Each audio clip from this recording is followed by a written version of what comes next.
So guys,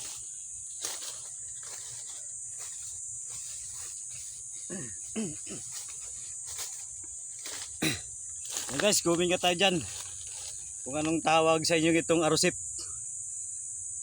Mga guys, lato, itong pinong lato, kakaiba oh.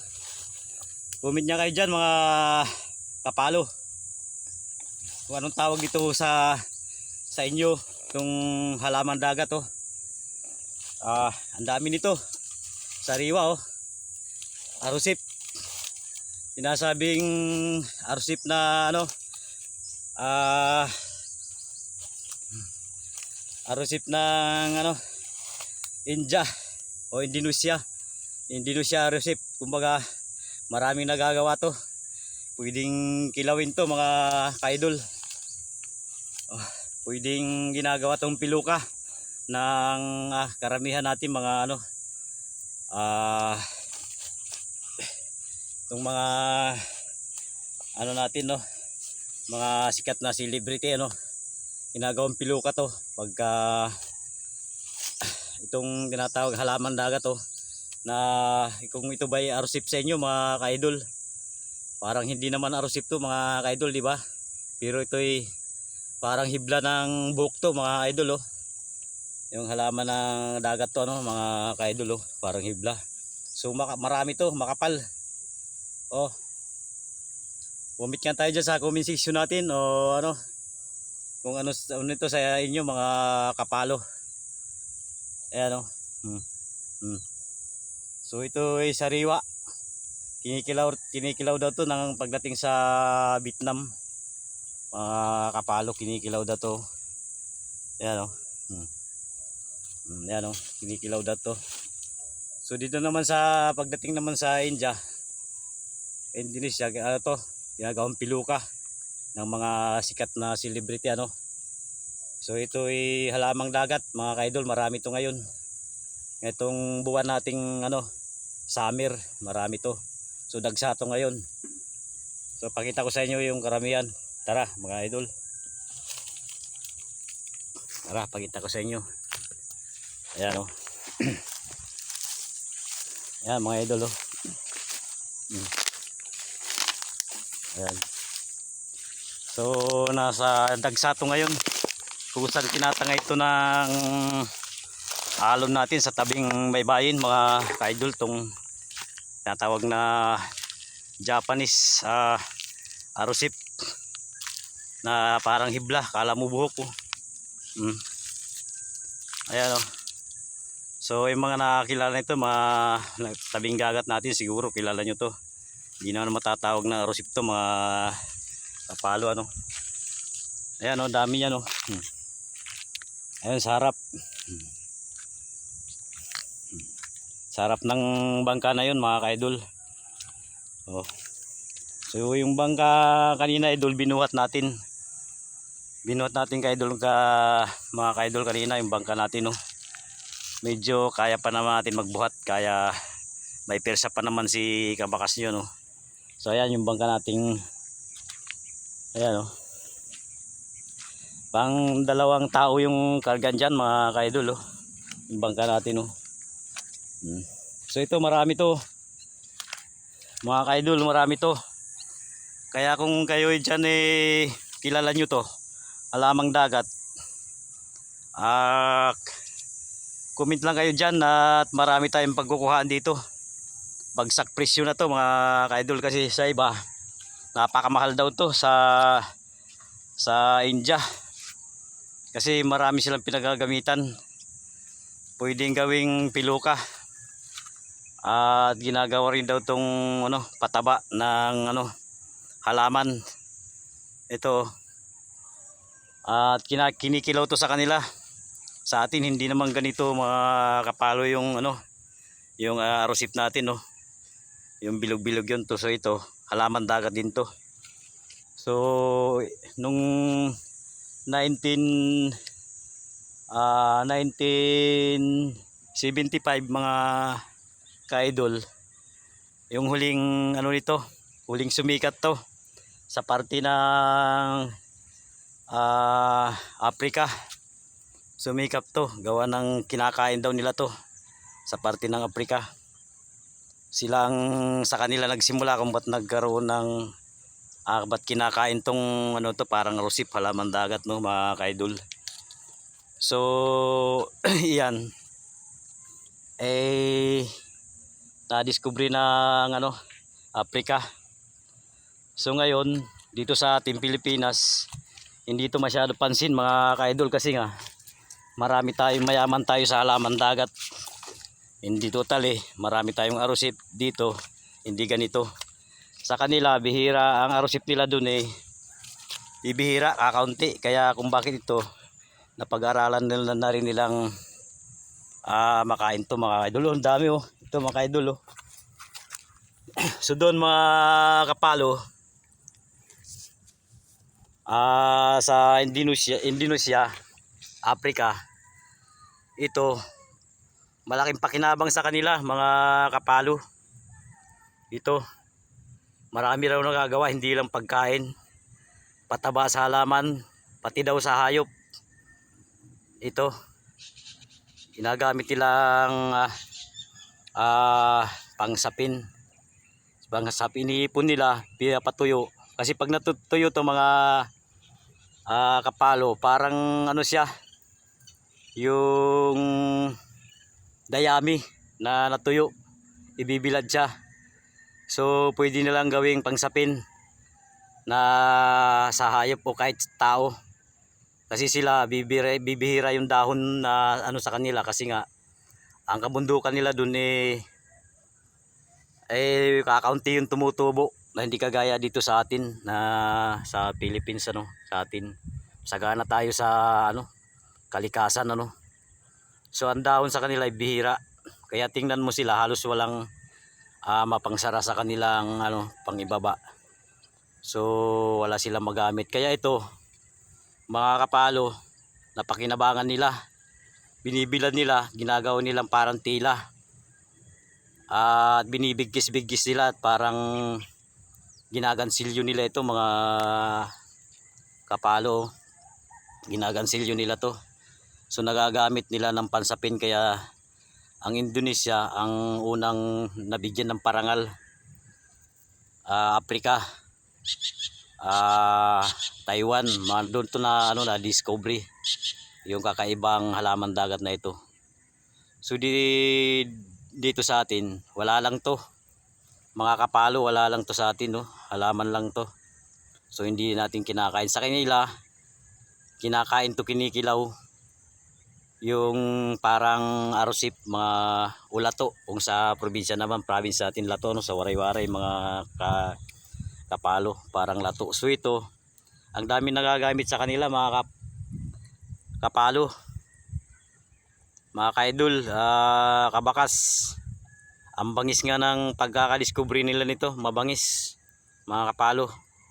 1975 nakilala to sa kanila. Kasi sa hirap nga naman ng buhay, kahit man tayo Pilipinas ay naghihirap pa rin nung araw. Although mura ang bilihin nung araw pero mahirap kumita ng pera. So sa kanila, sa sobrang hirap, na-discover nilang kainin to. Inuugasan lang nila to kasi nga maalat to, mga kabakas, kabangis, maalat. So ang daming pakinabang to sa kanila, hindi lang pagkain to. O hindi lang nagagamit to parang pilukan na buhok na nagagamit ng mga celebrity sikat, no. So nung araw ito ay pinakamarami sa kanila. Sa lawa, lalo na sa lawa. Marami tong dumadagsa to. Ayan sobrang dami. Kaya ito napapakinabangan nila, hindi lang pagkain o piluka, ginagawang artificial buhok. Ginagawa rin itong panapin. Pwede hindi lamang sa hayop, pati sila ginagawang panapin. Pwede sa unan to pag natuyo, mga kapalo. Siguro magkakatataka kayo dito sa atin kasi wala talagang nakakaalam dito na mahalaga pala tong halamang dagat na to, na mas mahalaga pa to sa arosip, mga kapalo. Ayan ang dami. So dito sa ating basura lang ito, no, pero doon sa kanila mahalaga to. Pagka panahon ng ganitong buwan, hanggang June pa to, September, mga kabangis ay marami namumulot dun sa kanila kasi dagsa to. So nag-aagawan sila nito at sila tuwan-tuwa sa pagdating sa India, Africa. Tuwan-tuwa sila kasi napapakinabangan nila to. Pwedeng pansapin sa higaan. Binibilad nila to, mga kabangis, binibilad nila to. Ayan dahil nag-i-imbak sila nito pagdating ng tag-ulan. Marami na silang naiipon, parang dayami. So mahalaga sa kanila to. Pag natuyo to, nagiging parang dayami to, mga kapalo. Ayan So comment tayo dyan sa comment section natin, mga kapalo, at magtanong kayo about dito kasi magbibigay tayo ng karagdagang kaalaman dito kung bakit ito hindi in-improve dito sa Pilipinas, sa Philippines natin, o maging sa ibang bansa, kundi Africa lamang, India, Indonesia ang nag-improve nito. Kasi although kasabihan basura raw to, tulad ng US, wala lang to basura sa kanila. Kasi dito nga sa atin di pinapansin tong halamang dagat, mga kapalo, kaya kung kaya basura daw sa kanila. So kaya sa sobrang hirap ng mga kababayan natin nasa India, Africa, malaking naging bliss to sa kanila, naging tulong to sa kanila. Kinakain pa nila to, maging mga hayop kumakain dito o tao na rin pagka wala silang makain. So naging ang daming pinaggamitan nito. Pwedeng higaan, binibilad nila to. Kaya nag-iimbak sila pagdating ng mga ganitong buwan, April, May hanggang June. Dudagsa to sa kanila, marami. Kaya sila nag-uunahan dito, mga kapalo natin. Nag-uunahan sila rito manguha. Kumbaga parang dayami, tinatambak nila, pinapatuyo nila para pagdating ng tag-araw, mga kabangis, pagdating ng tag-araw matutuyo na to. Pagdating ng tag-ulan, tuyong-tuyo na to, magagamit na nila. Pwedeng pansapin sa higaan, sa hayop o sa tao. Pwede ginagawang piluka, pwedeng ginagawa nga nila itong panggatong, parang kusot, mga kapalo. So parang kusot to, mga kapalo, ginagawa nila,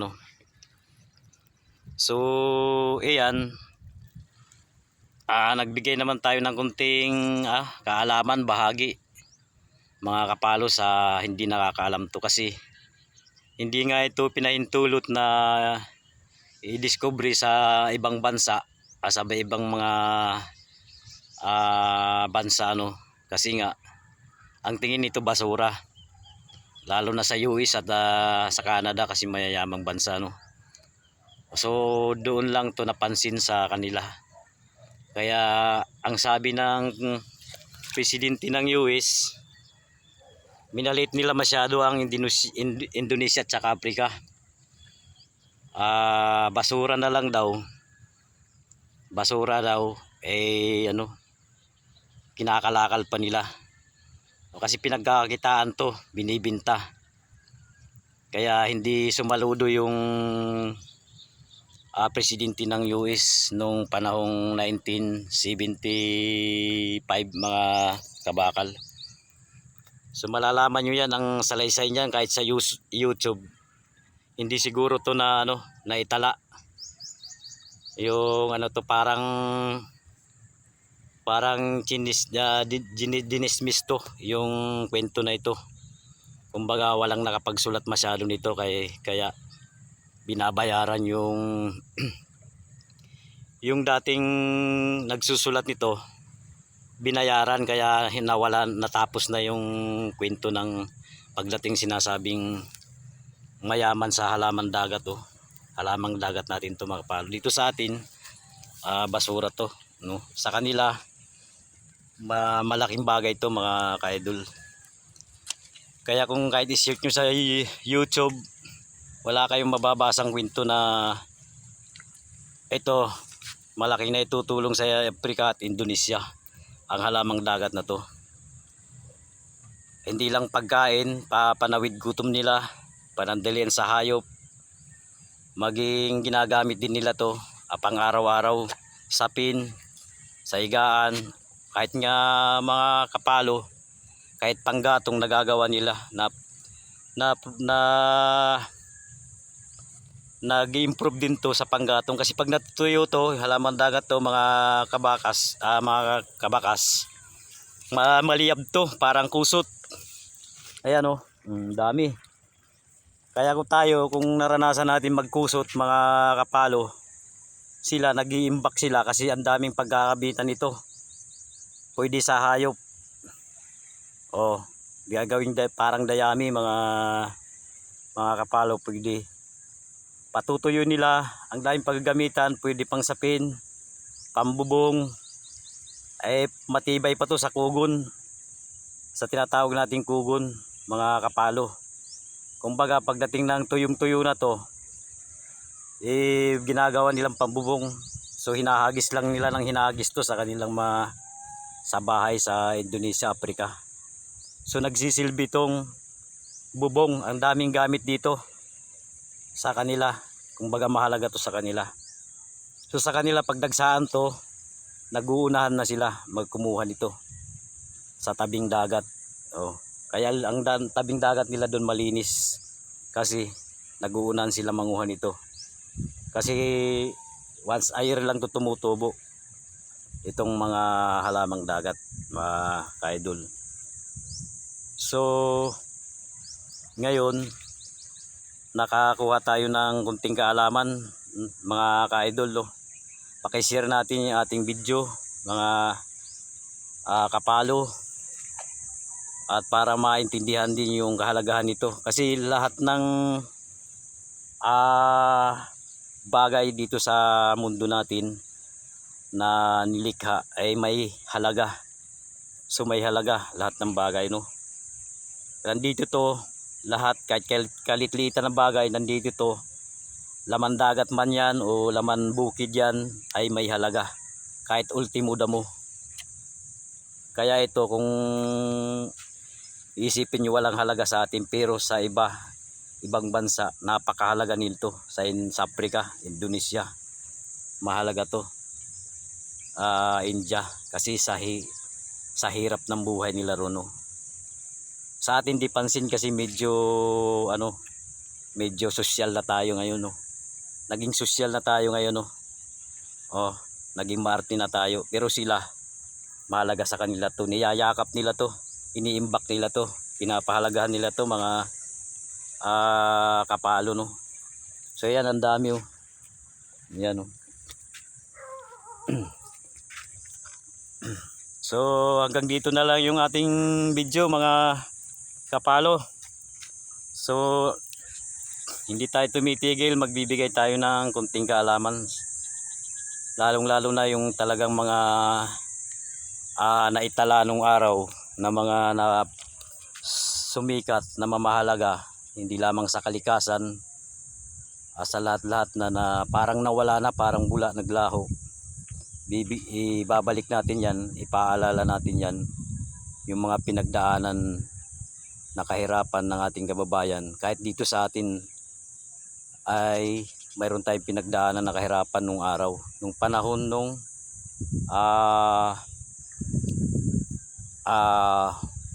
World War II, nung panahon nung nating mga magulang. Saan punta? Mamamana na. So ayan mga ka-idol. Ito ang dami nito mga ka-idol. Oh. Dito sa may bangka. Kasi dito iniimbak nila to. Tinatambak nila to at binibilad. Parang ginagawang kusot. O siyan mga kapalo. So tayo nagbigay tayo ng kunting bahagi nagbahagi tayo sa ating nadidiscovery sa ating pang-araw-araw na buhay, no. So pakishare nating video mga kapalo, kaigan, kabakas, ka-idol. Please pakishare ating video yung mga mahalagang vlog na may natutunan tayo ni Kabakas, i-share po natin para naman makapagbabahagi, tuloy-tuloy na pagbahagi sa ating kaalaman na maliliit. Kung isipin mo baliwala, pero napakahalaga pala na mayroon tayong kahit kalingkingan o pangalawa sa kalingkingan ay mayroon tayong natutunan bahagya. Hindi yung may natutunan tayo, napapanood natin mga video na puro na lang kalaswaan, kahit hindi ipupos natin, kahit hindi karapat-dapat nakikita ng ating mga kabataan ngayon dahil sa dala ng ating kamunduhan ngayon, ay dapat hindi pinupos. Sa halip nag-iingat tayo mag-post o mag-upload ng ating mga video o paggawa ng reels na wala namang paggawa ng video para pang-post na wala naman tayong natututunan o kabaliktaran natutunan, kalukuhan o kabaliwan, o kaya naman natututunan mo'y kaugagan. So ang isi-share nating video ay yung nakakapagbigay ng kunting kaalaman mga kapalo, yun ang dapat nating ini-share. Hindi yung may nag-post lang na about hindi naman karapat-dapat o kalaswaan na hindi nararapat isi-share o ilalike. Ito pa kayang mga vlog natin o video na may natutunan na tayo ng kahit bagya mga kapalo, ito dapat ang sinishare natin. So pag may mga ganitong video, hindi lamang sa Kabakas nyo o sa ating mga sa ating pang-araw-araw na buhay, ito ang ating bibigyan ng pansin. So tutulungan nating iangat to, i-share natin to, kasi mayroon tayong na pupulutang aral dito, mayroon tayong nakapagbibigay ng good moral to. Hindi to nakakasira ng mga kaisipan, hindi ito nakakapagbigay ng masamang influensya, mga influencer, hindi ito nagbibigay, kundi bagkus nagkakaroon tayo ng aral good moral dito, good moral, good leksyon. So ito dapat mga ka-idol yung ating sinishare ng mga video, hindi lamang kay Kabakas nyo, hindi yung may time video na hindi naman dapat i-share, sinishare natin. Mag-comment tayo, okay lang. Kahit anong i-comment natin, wala namang bawal doon, Mag-comment tayo, walang bawal doon. pero isi-share natin hindi karapat dapat, wag na natin share kasi madadagdagan pa. Kumbaga pumapangalawa tayo na nagbibigay ng mga maling influencer, no, influensya o maling matututunan ng ating mga kabataan, ano. So tulad ng isang video, hindi naman dapat malaswana isi-share pa natin. Wag naman ganun, wag natin, kasi parang kinonsinti natin yung ginagawa nila na hindi naman karapat dapat ipinupos yan o pinapakita, lalo na sa pang social media natin, na pwede yun, pang sarili lang yun o tinatago lang yun, yung lalo na yung mga ginagawa ng mga mag-asawa. Total nandun na tayo, no, napag-usapan na rin natin, nabanggit na rin natin mga kapalo, ano. So mahigpit dapat magsaliksik tayo, pag-isipan din natin kung isi-share ba ito, karapat dapat i-share to o hindi, o kung maaari block na natin to, o maaari mag-comment tayo sa nag-post ng video na to na patukoy sa kanya para tigilan na yung ganitong pagpo-post na nagdudulot ng maling impluwensya sa ating mga kabataan sa ngayon, ano. So ayan, about dyan, topic na yan sa mga nagpo-post na hindi dapat i-post. Gagawa tayo ng vlog dyan, mga kapalo, gagawa tayo ng vlog, huwag kayong mainip. Kontra post sa mga hindi dapat pinupost, ano. So may aral yung gagawin natin vlog, kontra tayo sa mga maling influencer na yan, no. So kaya yan, tayong malilit na mga vlogger o nagba-vlog na wala pang mga pangalan, walang title, gumagawa pa lang tayo. Tayo dapat ang susuportahan, mga kapalo. Tayo magtulungan, suportahan natin to sila. Lalong lalo na yung may mga kabuluhan yung ginagawa natin, no. Suportahan natin to, yung maliliit na mga creator na maliliit na kagaya natin, nakabakas. Yan, isuportahan natin, itaas natin to. Wag natin to pababayaan, kasi nakakapagbigay tayo ng good influence at good moral at dagdag kaalaman. So dapat ito ang ating pinibigyan pansin, ano. Itinatas natin yung mga ganitong nagbibigay ng o nagblog, ano, malilit na mga creator, malilit na gaya natin. So ayan, mga kapalo, mga igan, kabangis, idol, ay share natin ang video. Please share natin ang video. Yung mga nakakapanood nito, God bless sa inyo. Ingat kayo palagi, mga idol. Tuloy lang tayo, tuloy ang buhay sa ginagawa natin. Ang araw-araw ko dito tayo nag-i-enjoy na tayo, nakakatulong pa tayo. So yun ang dabis na bumabalik sa atin na nararamdaman natin. Nag-i-enjoy na tayo sa ginagawa, sa ating buhay, o naglilibang na tayo, nag-alis tayo ng stress. So nakakatulong pa tayo, nakapagbahagi pa tayo sa ating mga kababayan natin, o sa lahat ng nakakapanood ng ating video. So tuloy lang tayo, dito tayo maglibang sa social media, maglibang tayo, basta may limitasyon lang tayo. Huwag tayo susubra, huwag tayo sa mga bawal, huwag tayo sa hindi nakakapaglulot ng maling impluwensya, no. So ayan, i-share natin video, palawakin natin o suportahan natin ang mga vlogger natin na nakakapagbigay ng magandang halimbawa o naghahatid ng magandang halimbawa. Hanggang dito na lang, mga kaibigan. Medyo mahaba na yung ating video, ano. So lalaot nga pala si kabakas nyo ngayon, mga kaibigan, kaya binuhat natin yung ating bangka. So yan, follow lang natin, pakipollow lang ating Facebook fan page natin, mga kaigan para updated tayo sa mga ginagawa nating video no. Salamat sa mga pumapalo. Saludo ko sa inyo mga kapalo. God bless sa inyo. Mabuhay kayo mga kapalo. Mahal namin kayo mga kapalo no. Tayo diyan. Saludo ko sa inyo. Bye bye na mga ka-idol.